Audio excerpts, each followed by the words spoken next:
Gloire à Dieu tout le monde. On se réunit ensemble aujourd'hui via technologie et pas en personne pour continuer le cours de Purpose Institute sur la nouvelle naissance, le cours 4302. Nous sommes rendus à la leçon 3. Que Dieu vous bénisse tous. J'espère que cet enregistrement, ce vidéo vous trouve en marchant avec Dieu, en se rapprochant toujours plus de Jésus et en voulant lui plaire. Donc, en passant à la leçon numéro 3 du cours 4302, nous allons parler aujourd'hui de naître d'eau, c'est-à-dire du baptême dans l'eau au nom de Jésus-Christ.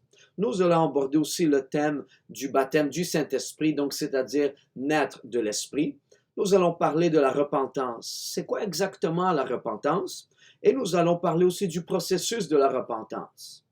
La repentance, vous voyez, c'est quelque chose d'un peu plus profond que dire « excuse-moi, Seigneur ». Donc, nous allons aborder aujourd'hui ces 4 points. Mais tout avant, commençons par prier tous ensemble là où vous êtes. Alléluia. Seigneur Jésus, nous te donnons toute gloire et tout honneur, Papa, en ces temps qui sont instables, Papa. Ces temps où on parle de ce virus et d'instabilité économique et politique, Papa. Tu es le seul qui est stable, Papa. Tu es le seul dans notre vie qui est stable, Papa. Toutes les autres choses peuvent changer, mais toi, tu ne changes jamais, Papa. Ta parole ne change jamais, car elle est à tout jamais établie dans les cieux, Papa. Et tu veilles à accomplir tes promesses, Papa, envers tes enfants qui font partie de ton alliance, Papa. Papa, maintenant, alors que ton peuple est en train de prier, alors que tes étudiants, Papa, malgré tout, sont dans la maison en train d'écouter cette vidéo, alors qu'ils prient, alors qu'ils cherchent ton visage, je prie maintenant, Papa, que ta présence remplisse chaque maison, Papa, alors qu'ils sont en train d'écouter cette vidéo, que ta sainte présence bouge, Papa, parmi nous, Papa. Et je prie que ta parole nous rencontre au point de nos besoins. Dans le nom de Jésus, nous prions. Dans le nom de Jésus. Alléluia. Tout le monde dise au nom de Jésus. Alléluia. Merci Seigneur. Merci Seigneur. Alléluia. Alléluia. C'est mon premier vidéo en fait. Je ne suis pas habitué de faire des vidéos. Je n'ai jamais fait de vidéos. Je n'ai pas de Facebook. Je n'ai pas de YouTube. Donc, gloire à Dieu. Alléluia. Mais ce n'est pas à propos de moi. C'est tout à propos du Seigneur. Amen. Tout d'abord, avant de commencer, j'aimerais vous partager un mot que le Seigneur m'a donné pour vous, pour les étudiants de Purpose Institute samedi. Là où Jésus vous mène, là où Jésus veut vous emmener, vous ne pouvez pas y aller par bateau, vous devez apprendre à marcher sur l'eau. Vous devez apprendre à marcher par la foi. Vous allez devoir arriver à un point dans votre marche avec Dieu et de marcher à partir de ce point en avançant sur l'eau. C'est-à-dire où tout est instable, où rien n'est sûr. Pour chaque pas, vous allez devoir faire confiance à Dieu, que ce soit les finances, la santé, les portes ouvertes, la direction, l'onction, une parole fraîche, une onction nouvelle de la part du Seigneur. Tout va devoir être fait par la foi. Encore une fois, là où Jésus veut vous emmener, vous ne pouvez pas y aller par bateau. Vous devez y aller en marchant, un pas à la fois avec Jésus. Remarquez que ce n'est pas Jésus qui a dit à Pierre, Pierre, viens. C'est Pierre, le désir est né dans le cœur de Pierre. Pierre, Seigneur, si c'est toi, dis-moi de venir. Et le Seigneur a dit, viens. Si aujourd'hui tu as ce désir dans ton cœur de te rapprocher de Jésus, d'aller là où Jésus est, même si c'est instable, est-ce qu'on peut prier une fois de plus? Alléluia. Seigneur Jésus, nous venons une fois de plus à ton saint trône, Papa. Encore une fois dans ces temps d'instabilité, Papa. Mais dans les temps bibliques, il y avait l'instabilité aussi. Donc l'instabilité n'est pas un facteur nouveau, Papa. Et donc maintenant, Jésus, nous voulons apprendre à marcher sur l'eau avec toi, là où tu es, Papa, là où le miraculeux prend place, là où nous sommes en ta sainte présence, Papa. Nous avons faim pour ta parole, nous avons soif pour ton esprit, Papa. Papa, je prie que alors que ce désir est né dans nos cœurs, Papa, d'aller où tu es, Papa, je prie que tu vas dire à chacune d'entre nous, viens. Alors que nous te demandons, Papa, si c'est réellement toi, demande-moi de venir, dis-moi de venir. Au nom de Jésus. Alléluia. Donc, que Dieu vous bénisse. Nous allons commencer à la page de vos notes, page numéro 2. Au livre de Jean, chapitre 3, versets 1 à 8, c'est un des discours que Jésus a eus qui sont les plus importants dans le Nouveau Testament. Si vous avez remarqué la méthode d'évangélisation de Jésus, ce n'était pas les foules. Parfois, on pense, si seulement je peux adresser un groupe de 50 personnes, de 100 personnes, que ce soit une église trinitaire ou peu importe quel groupe, et on va amener des groupes de 50, de 100, de 200 personnes à la fois. Mais la méthode d'évangélisation de Jésus, la méthode d'évangélisation biblique, apostolique, des croyants, c'était une méthode de 1 à 1. Jésus parlant à Nicodème, Jésus parlant à la femme au bord du puits, Jésus qui a traversé la mer et puis l'homme qui était possédé par légion a couru à Jésus, est tombé par terre devant Jésus et l'a adoré. Même pas légion ne pouvait l'arrêter d'adorer. Quand on se décide d'adorer Jésus, rien ne peut nous arrêter. Donc Jésus est en train de parler à Nicodème. Premièrement, Nicodème, qui était Nicodème? La Bible dit qu'il était un chef des Juifs. Un chef des Juifs, ça fait allusion qu'il faisait partie du Sanhédrin, c'est-à-dire le conseil des 70 anciens qui a pris naissance, si vous voulez, dans les temps de Moïse. Donc Nicodème était un chef d'Israël, il était un dirigeant.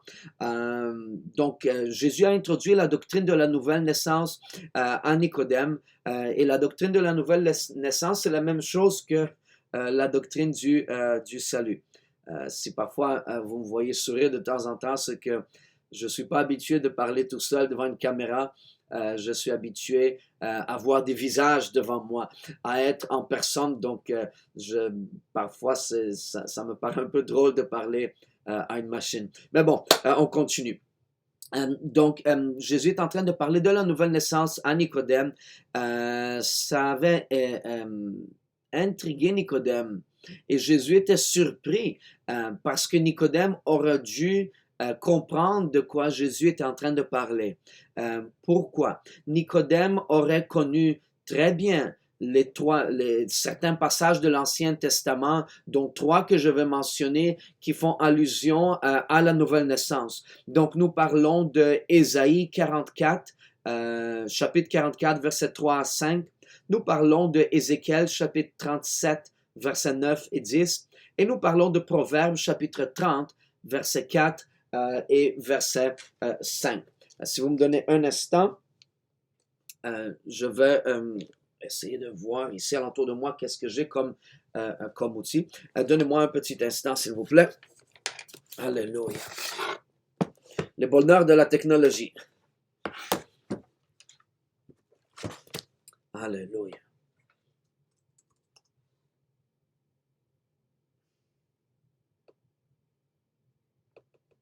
Donc, si vous voulez ouvrir avec moi dans Ésaïe 44, versets 3 à 5.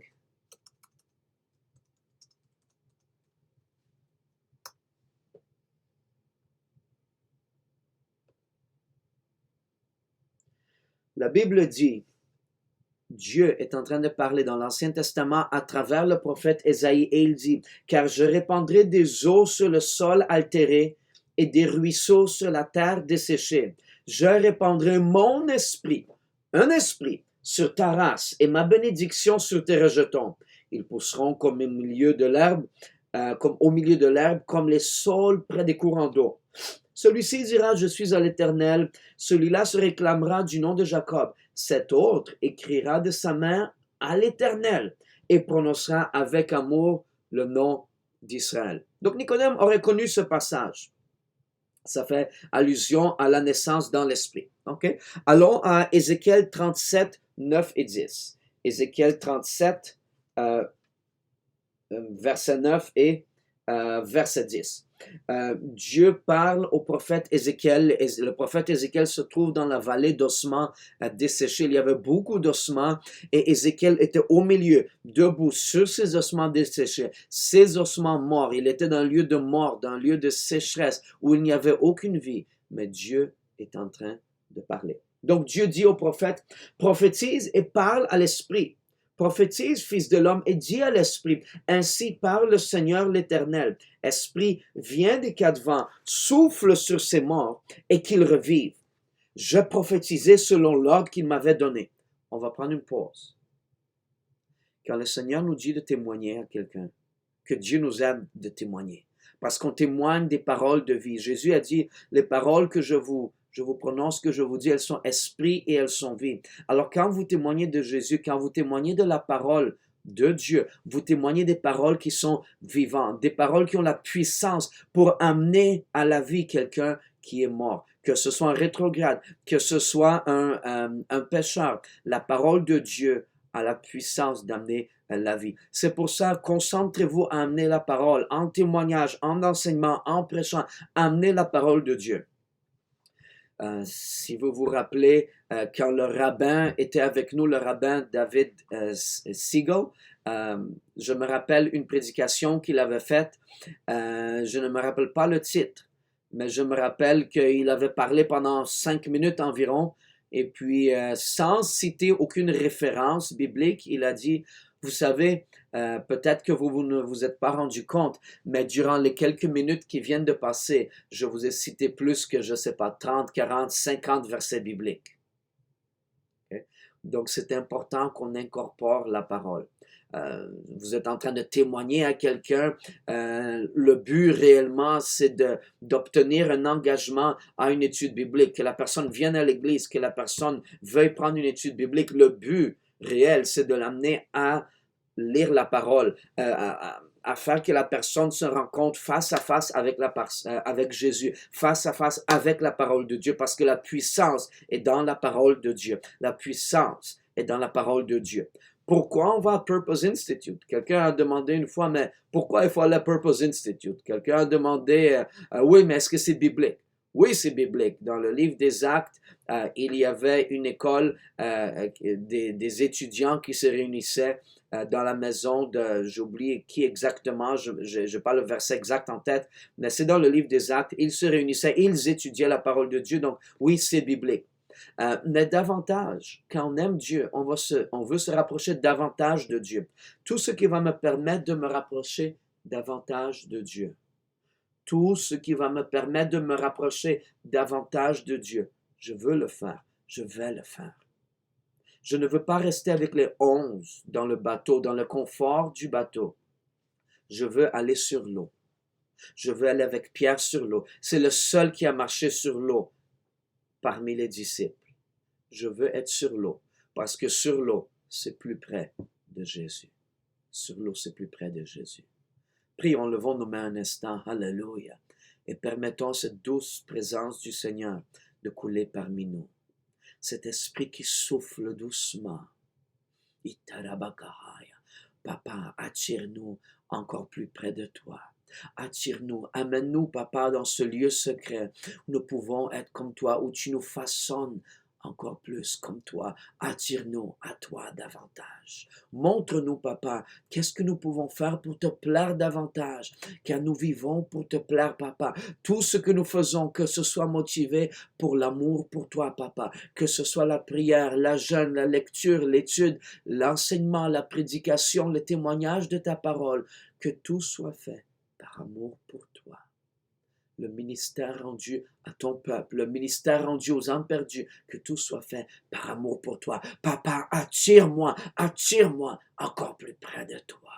Au nom de Jésus, au nom de Jésus, au nom de Jésus. Alléluia. Et donc Dieu parle au prophète Ézéchiel, Dieu. Il me dit, prophétise et parle à l'esprit, prophétise, fils de l'homme, dis à l'esprit, ainsi parle le Seigneur l'Éternel. Esprit, viens des quatre vents, souffle sur ces morts et qu'ils revivent. Je prophétisais selon l'ordre qu'il m'avait donné et l'esprit entra en eux. Il y a une puissance qui se passe dans le monde spirituel, lorsqu'on est en train de prophétiser, c'est notre mot pour prêcher en fait, aussi, lorsqu'on est en train de témoigner de la parole de Dieu, quelque chose se passe dans le monde spirituel. Dieu est en train de toucher le cœur des gens. Alléluia. Donc Dieu nous développe ce cœur d'amour. Souvent, on se dit, mais pourquoi je n'ai pas obéi le Seigneur? J'ai senti que le Seigneur m'a dit de témoigner à telle personne, de parler à telle autre personne. C'est un manquement d'obéissance, mais ultimement, c'est un manquement d'amour. Donc Seigneur, rapproche-nous plus de toi. Aide-nous à t'aimer comme jamais auparavant. Parce que si on aime plus on aime Jésus, on va garder ses commandements. Et son commandement, c'est l'amour. Alléluia. Aimer Dieu plus que tout au monde et aimer notre prochain. Ça, c'est la grâce. Ça, c'est le commandement qui, en ce commandement d'aimer, accomplit toute la loi de l'Ancien Testament. Parce que si tu aimes Dieu de tout ton cœur, toute ton âme, toute tes forces, de tout ton esprit, si tu aimes ton prochain comme toi-même, tu vas accomplir tous les 10 commandements. Tu vas accomplir toute la loi de l'Ancien Testament. Alléluia. Gloire à Dieu. Et donc, Ézéchiel est en train de prophétiser et l'Esprit entra en eux et ils reprirent vie et ils se tinrent sur leurs pieds. C'était une armée nombreuse, très nombreuse. On sert un Dieu pour qui rien n'est impossible, pour qui tout est possible. Dieu n'est pas limité par les temps, par les circonstances, par les finances, par les virus. Il n'y a rien qui limite Dieu. Dieu est illimité. Dieu a élevé le premier homme de la poussière et il a soufflé dans ses narines le souffle de vie. Dieu a élevé ici dans Ézéchiel une armée, la Bible dit, très nombreuse. Lorsque Jésus entrait à Jérusalem, si je me rappelle bien, les pharisiens ont dit à Jésus, mais dis à ceux-ci de garder silence, de maintenir la paix, juste de cesser finalement de te louer parce que leur problème c'était ça. Et Jésus a dit, si ceux-ci se taisent, les pierres, les roches vont crier.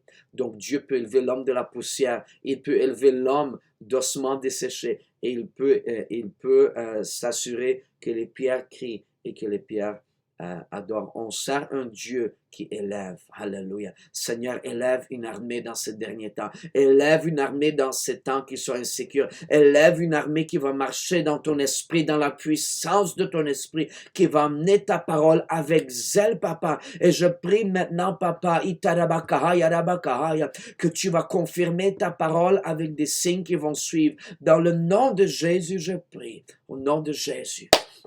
Amen. Alléluia. Ça, c'était le second passage. Et le troisième passage que Nicodème aurait connu, ce serait Proverbes chapitre 30, versets 4 et 5.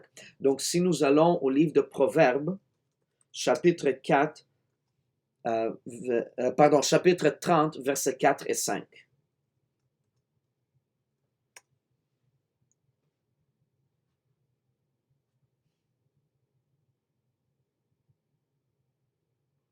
Alléluia. Gloire à Dieu.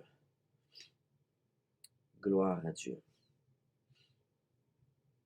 Alléluia.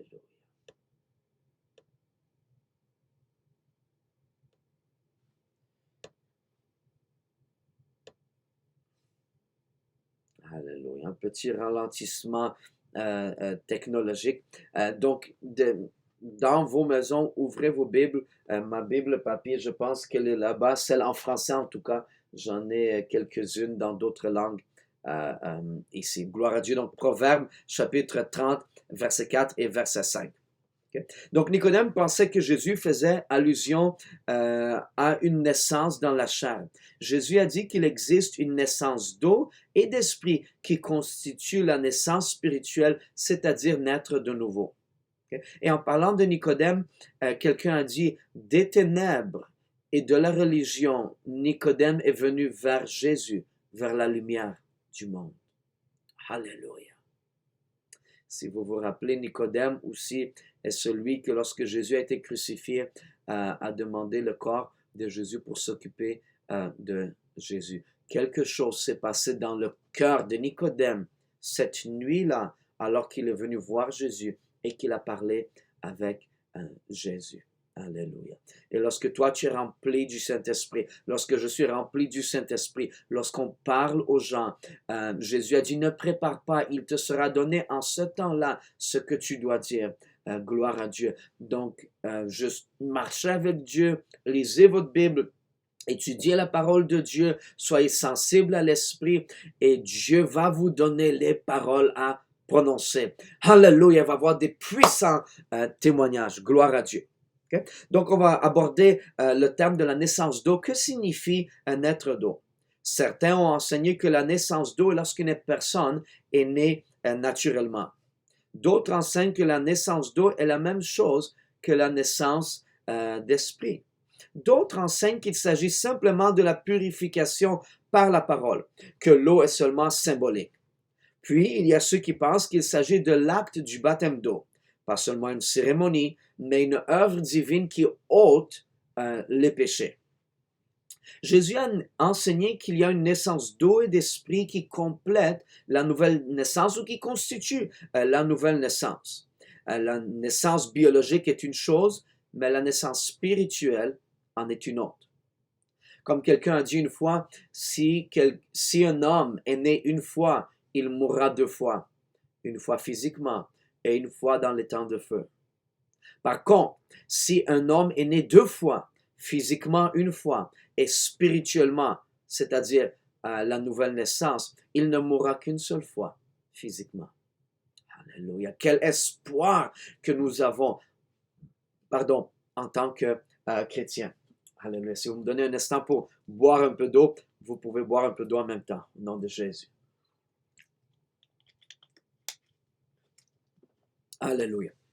Donc, il faut comparer les versets 3 et 5 du chapitre 3 de Jean. Naître de nouveau et naître d'eau et d'esprit.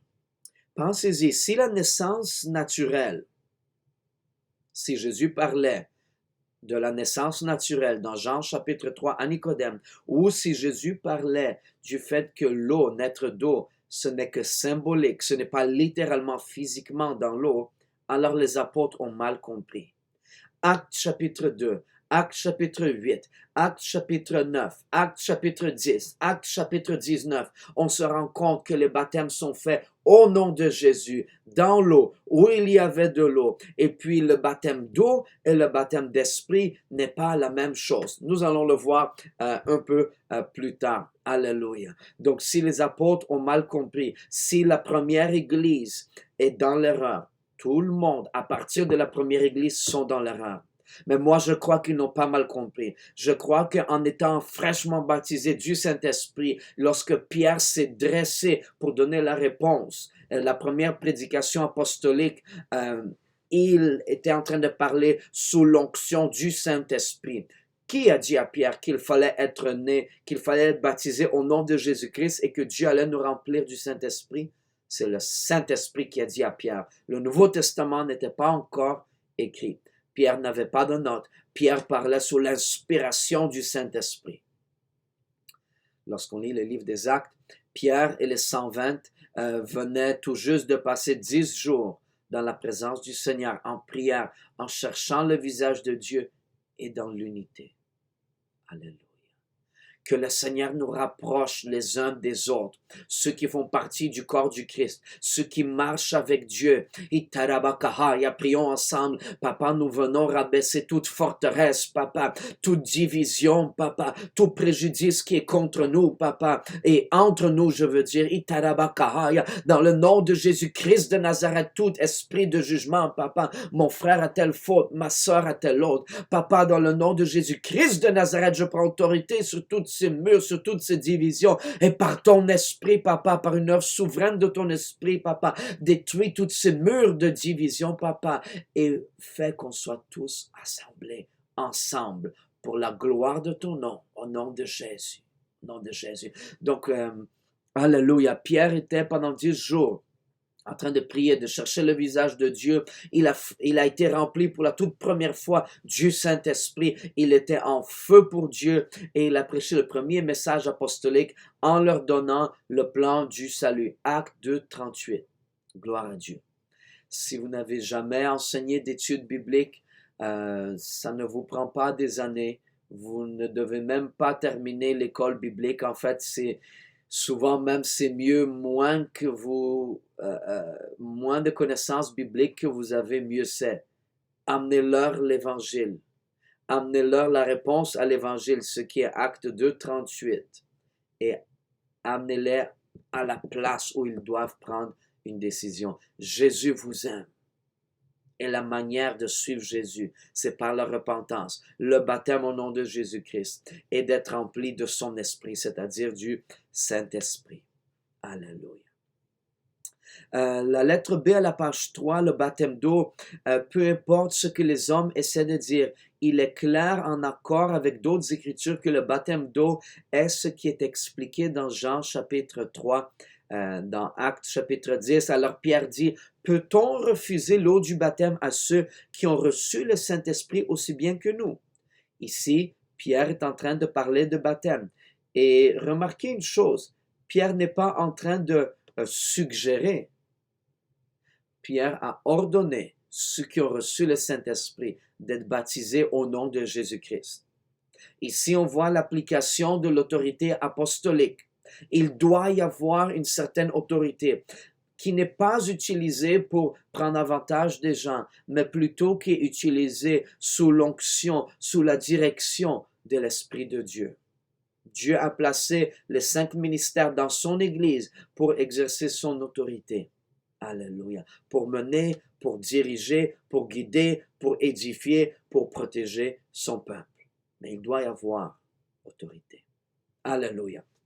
Dans 1 Jean, chapitre 5, versets 7 et 8, « Car il y en a 3 qui rendent témoignage, l'esprit, l'eau et le sang, et les 3 sont d'accord.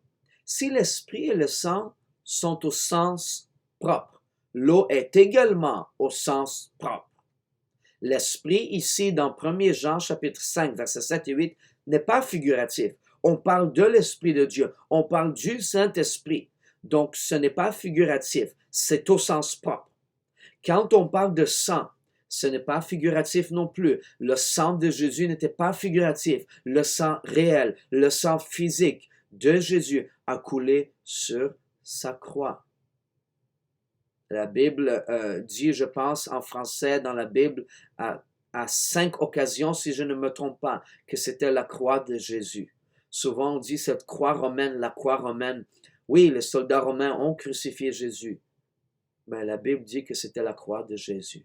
Alléluia. Et donc quand le sang de Jésus a coulé sur sa croix, c'était du sang chaud qui a coulé, hors du corps de Jésus. Ce n'était pas figuratif, c'était du sang réel qui a coloré cette croix en rouge. Merci Seigneur pour le sang. Merci Seigneur Jésus pour ton sang. Merci Papa pour ton sacrifice ultime sur la croix. Merci Papa pour ce que tu as accompli pour nous. Il n'y a pas de plus grand amour. Alors que nous étions encore pécheurs, tu es mort pour nous Papa. Et nous voulons te rendre grâce Papa. Pardonne-nous nos péchés, pardonne-nous nos iniquités. Montre-nous Papa ce que tu veux qu'on fasse, le prochain pas à prendre avec toi. Je prie, Papa, que le zèle de ton esprit tombe sur nous, Yarabakahaya, comme jamais auparavant. Utilise, Papa, tes étudiants, Papa. Utilise tes disciples pour prêcher, témoigner, enseigner ta parole, Papa, avec le zèle de ton esprit, car il n'est-il pas écrit que celui dont je ne suis pas digne de détacher la courroie des sandales, il va vous baptiser du Saint-Esprit et de feu. Papa, que le feu de ton esprit brûle en nous comme jamais auparavant. Affermis ceux qui sont faibles. Restaure ceux qui ont besoin d'être restaurés, Papa. Et dirige-nous et guide-nous dans ces derniers jours pour amener un puissant témoignage, Papa, avec des signes et des merveilles qui suivent. Car les signes et les merveilles ne sont pas réservés au ministère. Elles vont suivre la prédication, l'enseignement même de ta parole. Ces signes suivront ceux qui auront cru. Ces signes vont suivre les croyants. Gloire à Dieu. Gloire à Dieu, gloire à Dieu. Et donc si l'esprit est au sens propre, le sang est évidemment au sens propre, l'eau aussi est au sens propre. Dans Jean chapitre 1 verset 25 à 34, Vous pouvez le lire à la maison, vous pouvez peser pause sur la vidéo. Prenez le temps de lire ces versets. Donc, Jean, chapitre 1, versets 25 à 34.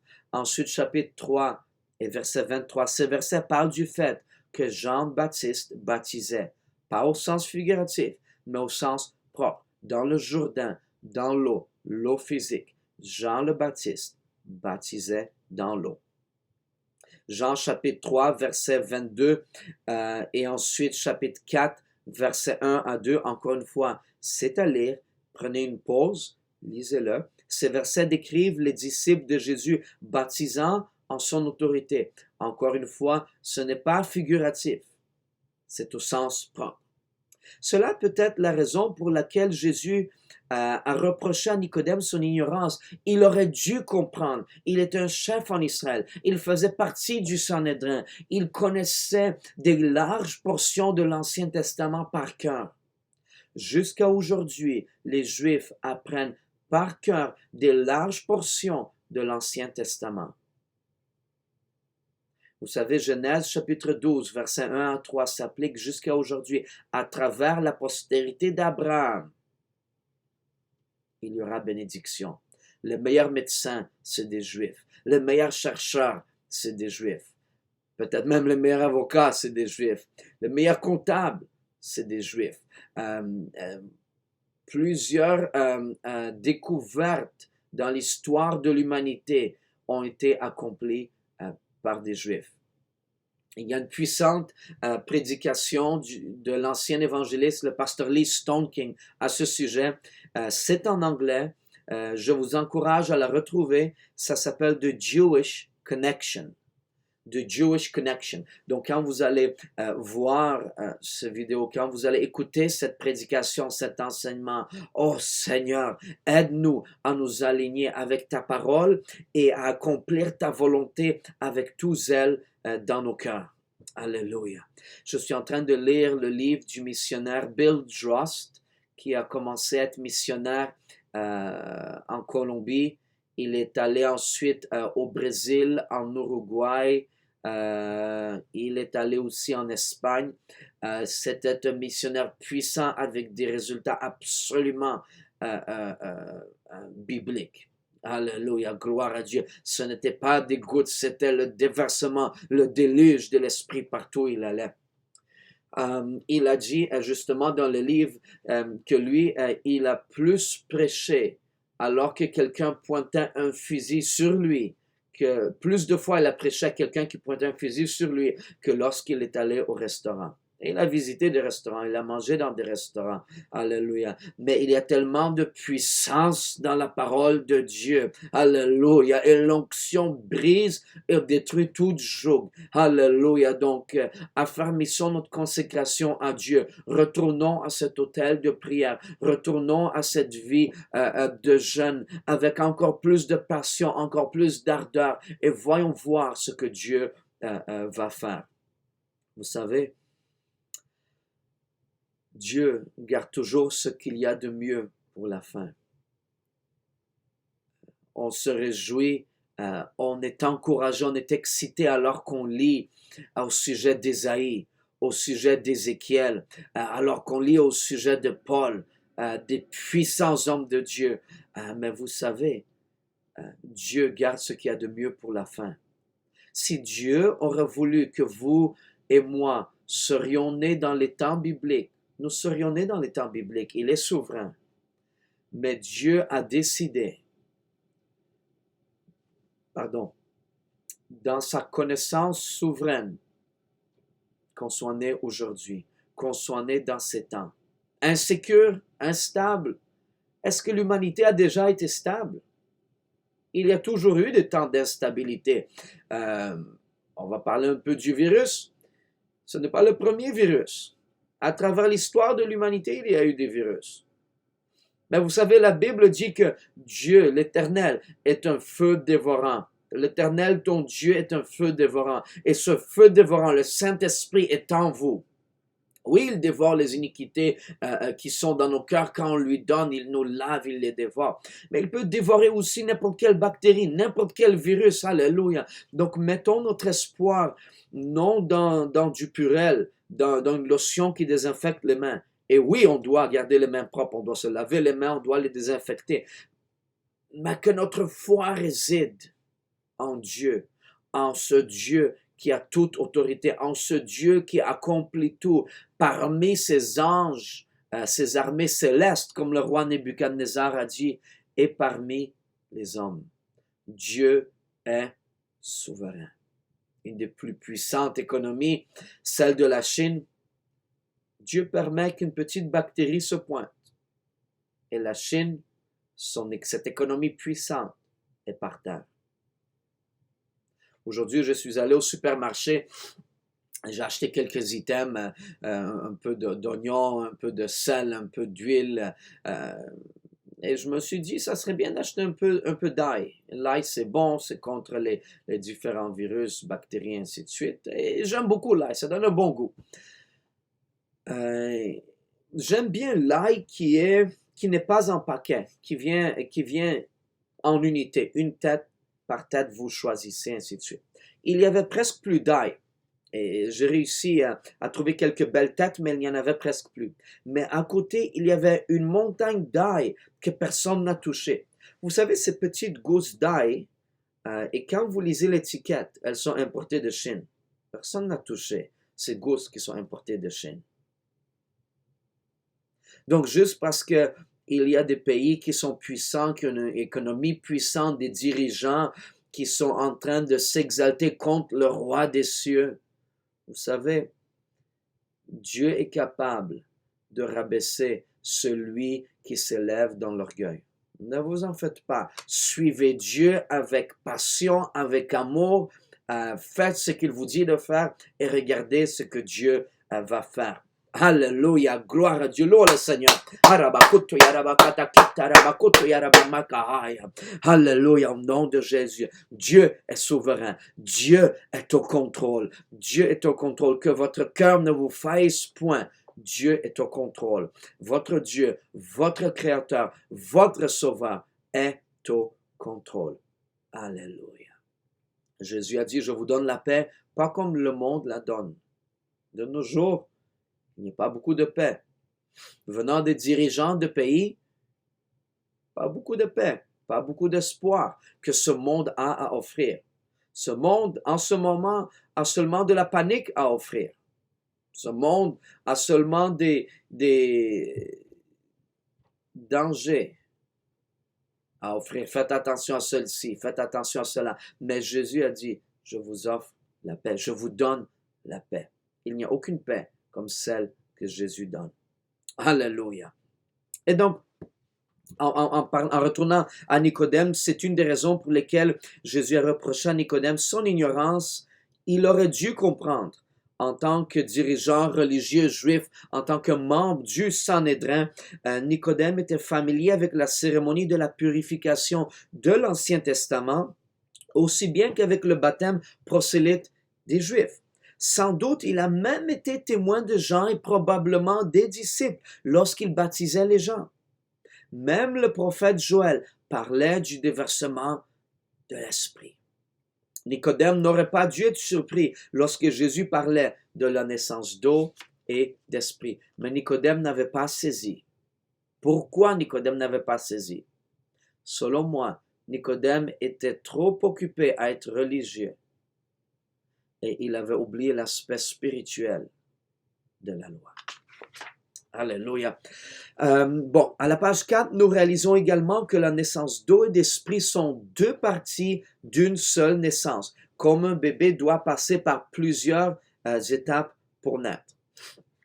Acte 22, 16, et maintenant, pourquoi tardes-tu? Lève-toi, sois baptisé et lavé de tes péchés en invoquant le nom du Seigneur. Ici, Paul nous donne son témoignage lorsque lui, il fut baptisé dans Actes chapitre 9. Et puis, partout où Paul voyageait, il prêchait qui est Jésus et ce qu'il a fait dans ma vie. En d'autres mots, l'Évangile et son témoignage. Qu'est-ce que nous devons prêcher? Qu'est-ce que nous devons témoigner? L'Évangile est notre témoignage. L'Évangile est notre témoignage. Vous savez, les meilleurs évangélistes sont les nouveaux convertis, sont ceux qui ont fraîchement été baptisés du baptême du Saint-Esprit, qui fraîchement ont eu leurs péchés qui ont été pardonnés. Ce sont les meilleurs évangélistes. Alléluia. Ce sont les meilleurs évangélistes. Pourquoi attendre 1 an, 2 ans, 3 ans, 5 ans, 10 ans avant que quelqu'un sorte la charte d'études bibliques pour aller enseigner? Tu es repenti, tu es baptisé au nom de Jésus-Christ, rempli du Saint-Esprit. Va enseigner. Je t'enseigne une semaine, un jour, disons lundi, la première leçon. Retourne-toi tout de suite, va prendre quelqu'un, trouve quelqu'un qui a faim, qui a soif et transmets-lui la parole de Dieu. Alléluia. En Colombie, dans le pays de la Colombie, le livre du missionnaire Bill Dross que je suis en train de lire, c'est comme ça que l'Église a grandi d'une manière exponentielle. L'évangélisation a été faite surtout et avant tout par les nouveaux convertis. La Colombie, si vous connaissez un peu le relief de la Colombie, ce sont des montagnes, ce sont des vallées. Il y a beaucoup de jungles, des parties qui sont difficilement accessibles. Les nouveaux convertis sont ceux qui ont amené le feu du réveil à ce pays qui était ravagé par la violence, qui était ravagé par le catholicisme, qui était ravagé par la religion. Et lorsqu'on parle aujourd'hui, il y a la Colombie, le pays de la Colombie, plus que 25% sont nés d'eau et d'esprit, se sont repentis, ont été baptisés au nom de Jésus-Christ pour le pardon de leurs péchés et ont été remplis du don du Saint-Esprit. Plus que 25%, plus que un quart. Parce qu'un homme a décidé d'obéir à Dieu. Parce qu'un homme a décidé d'aller là où Dieu lui a dit d'aller. Vous savez, nous savons un Dieu qui accomplit ce qu'il dit. Si Dieu l'a dit, il va le faire. Il va absolument l'accomplir. Donc, soyez encouragés que votre foi soit affermie. Si Dieu vous appelle à faire quoi que ce soit pour lui, et Dieu nous appelle premièrement et avant tout tous à marcher avec lui, à œuvrer à notre sainteté dans la crainte de Dieu, à être des témoins pour lui. Et ensuite, il y a des appels dans le ministère ici et là, mais quand Dieu nous appelle, il va accomplir son appel en nous. Soyez disponibles, osez, trouvez une âme qui a faim, qui a soif. Cherchez et vous trouverez, la Bible dit, au lieu d'attendre, Seigneur, donne-moi une âme, cherche. Sors de ta zone de confort, sors du bateau, va trouver une âme. Et Dieu va te donner une âme parce que le principe est le suivant. Cherchez et vous trouverez. Tu veux une âme, tu veux enseigner une étude biblique, cherche et tu vas trouver. Dieu veut que tu trouves et Dieu va t'amener à cette âme. Mais il faut sortir de ta zone de confort. Il faut y aller. N'attends pas de terminer le Purpose Institute. N'attends pas de terminer les examens. Aujourd'hui, demain, sors. Trouve une personne. Dans les moments troubles, souvent, c'est les meilleures occasions pour témoigner. Parce que les gens ont beaucoup de questions. Les gens sont insécures, sont confondus. Les dirigeants séculaires dans le monde ne peuvent pas leur donner la direction dont les gens, les masses ont besoin. Nous avons la direction, nous avons la réponse. Jésus. Alléluia. Gloire à Dieu. Section numéro 2, on va parler de la naissance de l'esprit. La première partie était la naissance d'eau, la seconde, la naissance de l'esprit. Gloire à Dieu. Donnez-moi un instant, s'il vous plaît.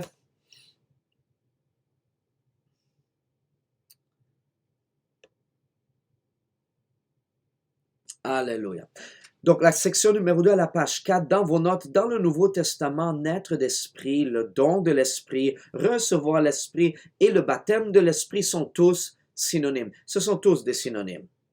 Marc chapitre 1, verset 8, « Moi je vous ai baptisé d'eau, lui il vous baptisera du Saint-Esprit. » Jésus parlait du baptême de l'esprit qui devait arriver.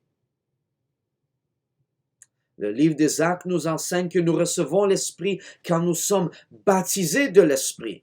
Alléluia.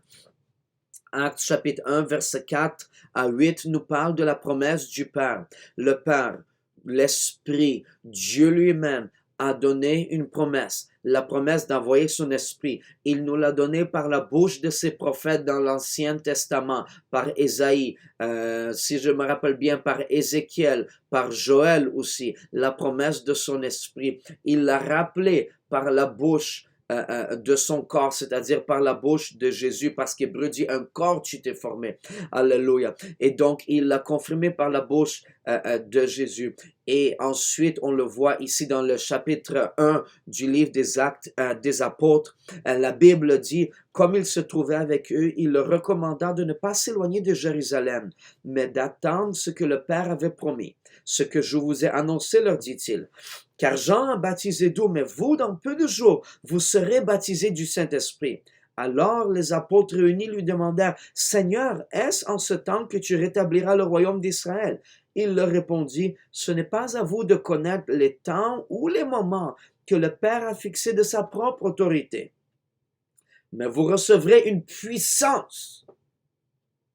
Et voici le but de la puissance. C'est une puissance, le Saint-Esprit survenant sur vous, et le but, et vous serez mes témoins à Jérusalem, dans toute la Judée, dans la Samarie et jusqu'aux extrémités de la terre. C'est-à-dire qu'on va voyager, possiblement dans des proportions différentes, mais nous allons voyager pour la cause de l'Évangile, que vous allez traverser la rue et aller chez votre voisin, que vous allez aller dans le prochain voisinage, que vous allez traverser le pont, si vous êtes à Montréal, aller dans la prochaine île. Si vous êtes à Trois-Rivières, vous allez traverser le pont et aller de l'autre côté. C'est quoi? C'est Shawinigan, je pense.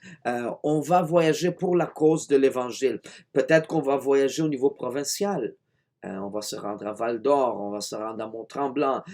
Peut-être qu'on va voyager au niveau national. On va se rendre partout au Canada, peu importe Dieu nous envoie. Ou on va voyager à l'international. Ça reste à Dieu. Pour nous, on cherche son visage, on se prépare, on étudie sa parole, parce que si on croit, on va se préparer. Si on croit, on va agir. Alléluia. Et je vous déclare que Dieu vous a appelé. Dieu vous a appelé pour être ses témoins. Dieu vous a appelé pour amener de l'espoir dans ce monde où il y a très peu d'espoir. Nous avons la parole de l'espoir, la parole de puissance, la parole qui amène la vie. Alléluia. Et donc Jésus dit comme il se trouve, la Bible dit comme il se trouvait avec eux, il leur recommanda de ne pas s'éloigner de Jérusalem, mais d'attendre ce que le Père avait promis, ce que je vous ai annoncé, leur dit-il, car Jean a baptisé d'eau, mais vous, dans peu de jours, vous serez baptisés du Saint-Esprit. Alors les apôtres réunis lui demandèrent, Seigneur, est-ce en ce temps que tu rétabliras le royaume d'Israël? Les disciples étaient encore concentrés sur cette terre, sur les choses de cette terre, sur le royaume terrestre, sur le royaume d'Israël. Mais Jésus leur parlait du royaume de Dieu. Son royaume n'est pas de ce monde. Alléluia.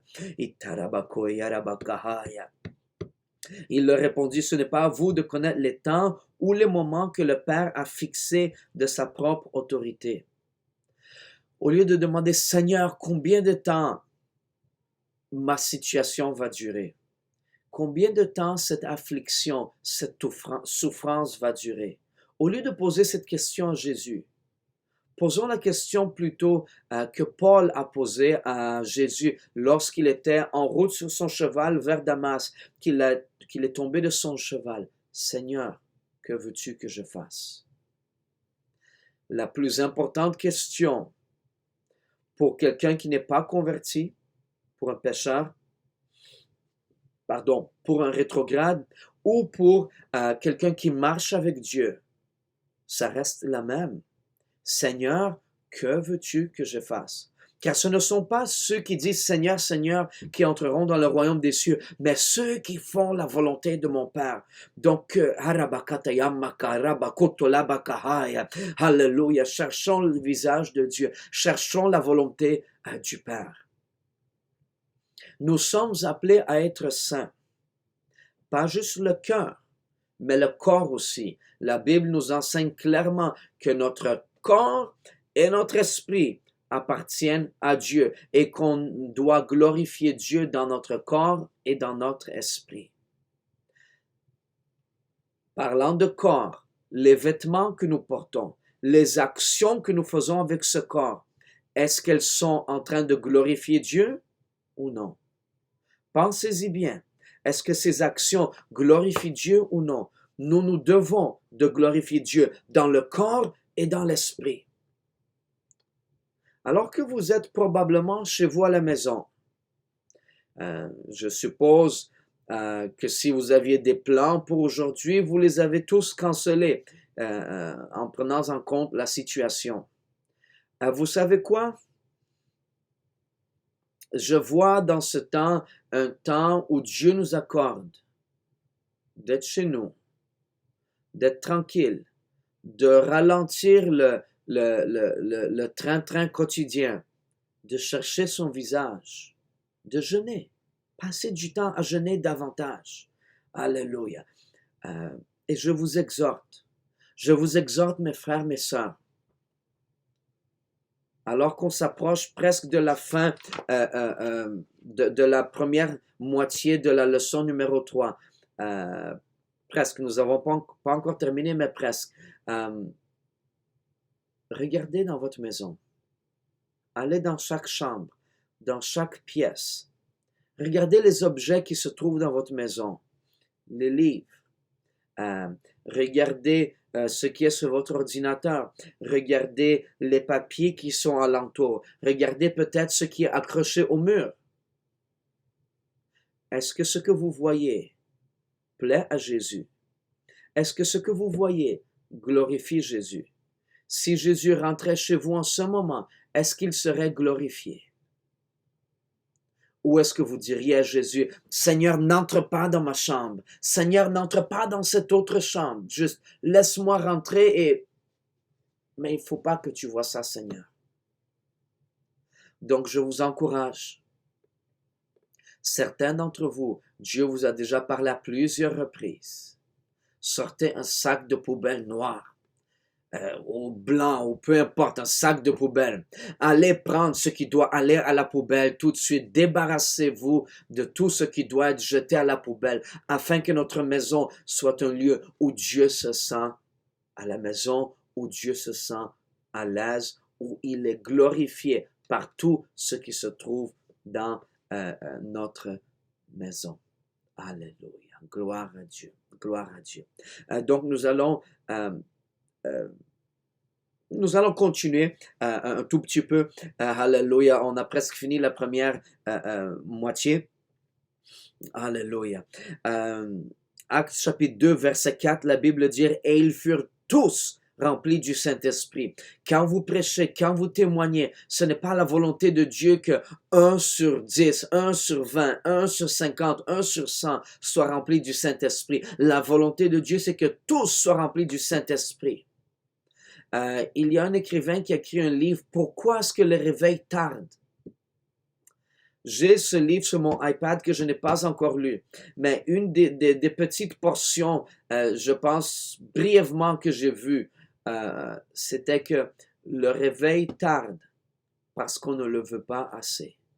Oui, on veut le réveil, mais on veut d'autres choses aussi. Notre attention est divisée. Mais si on vous disait, il faut absolument voir le réveil, par exemple, pour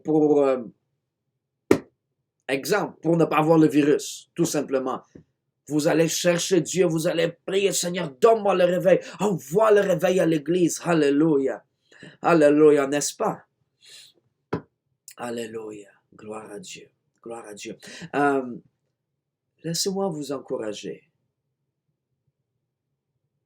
Priez pour votre pasteur. Priez pour votre pasteur. Seulement un pasteur peut comprendre le cœur de notre pasteur. En tant que pasteur, nous n'avons pas besoin de critiques. Nous avons besoin de vos prières. Nous avons désespérément besoin de vos prières. Désespérément besoin du jeûne que vous faites. Nous avons désespérément besoin que vous souteniez nos mains alors que nous avons les mains élevées. Si vous voyez le passage dans l'Ancien Testament auquel je fais allusion, alors que Moïse était sur la montagne et lorsque ses mains étaient levées, le peuple d'Israël gagnait, mais lorsqu'il baissait les mains par fatigue, le peuple d'Israël qui était en bataille était en train de perdre. Et là, Aaron et Hur sont venus pour soutenir les mains de l'homme de Dieu. L'homme de Dieu a besoin de personnes qui vont dire, pasteur, je vais t'aider. Pasteur, je vais te soutenir. Pasteur, je suis là pour toi. Pasteur, je prie pour toi. Pasteur, je vais jeûner pour toi. Où sont ceux qui vont soutenir l'homme de Dieu? Plusieurs sont ceux qui sont en train de parler derrière le dos de l'homme de Dieu. Ça n'aide pas le réveil, mais ça entrave le réveil. Nous avons besoin des personnes qui sont en feu pour Dieu. Nous avons besoin des personnes qui ont le réveil à cœur, qui aiment Dieu de tout leur cœur. Alléluia. Et je crois fermement que toutes les personnes qui sont en train d'écouter cette vidéo, vous êtes ces personnes. Vous êtes ces personnes. Et puis alors que vous êtes en train de soutenir les mains de l'homme de Dieu, qui sait si l'onction de l'homme de Dieu ne va pas passer sur vous et l'appel de Dieu va passer par ce canal. Aaron n'était-il pas appelé à être souverain sacrificateur? Alléluia. À la page 5 de vos notes, nous voyons dans Actes chapitre 8 l'exemple de l'église en Samarie, Philippe en train de voyager en fait par l'Esprit après qu'il a baptisé l'eunuque éthiopien dans l'eau. Alléluia. Et donc l'Esprit l'a pris et l'a transporté ailleurs. Et puis, en Samarie, en fait, Philippe est en train de passer par le pays. Il prêche l'Évangile. Les gens ont cru à tel point qu'ils se sont repentis, qu'ils se sont fait baptiser au nom de Jésus-Christ. Mais le Saint-Esprit n'était encore tombé sur aucun d'eux. Donc, le baptême d'eau dans le nom de Jésus pour la rémission des péchés est distinct et différent du baptême du Saint-Esprit. Ce sont deux choses complètement distinctes. Elles peuvent prendre place au même moment ou non. On a des exemples bibliques où le Saint-Esprit est tombé sur des personnes avant d'être baptisées dans l'eau. Je vous donne le soin de trouver le passage dans le livre des Actes. Pendant qu'ils étaient dans l'eau ou quand ils étaient sortis de l'eau. Les trois sont bibliques. Alléluia. Donc, l'ordre, ça ne dérange pas. C'est biblique en autant que quelqu'un est né d'eau et d'esprit. Gloire à Dieu. Alléluia. 1 Corinthiens chapitre 12, verset 3, « C'est pourquoi je vous déclare que nul, s'il parle par l'Esprit de Dieu, ne dit « Jésus est anathème » et que nul ne peut dire « Jésus est le Seigneur » si ce n'est par le Saint-Esprit. Le baptême de l'Esprit est nécessaire pour faire partie du corps de Christ.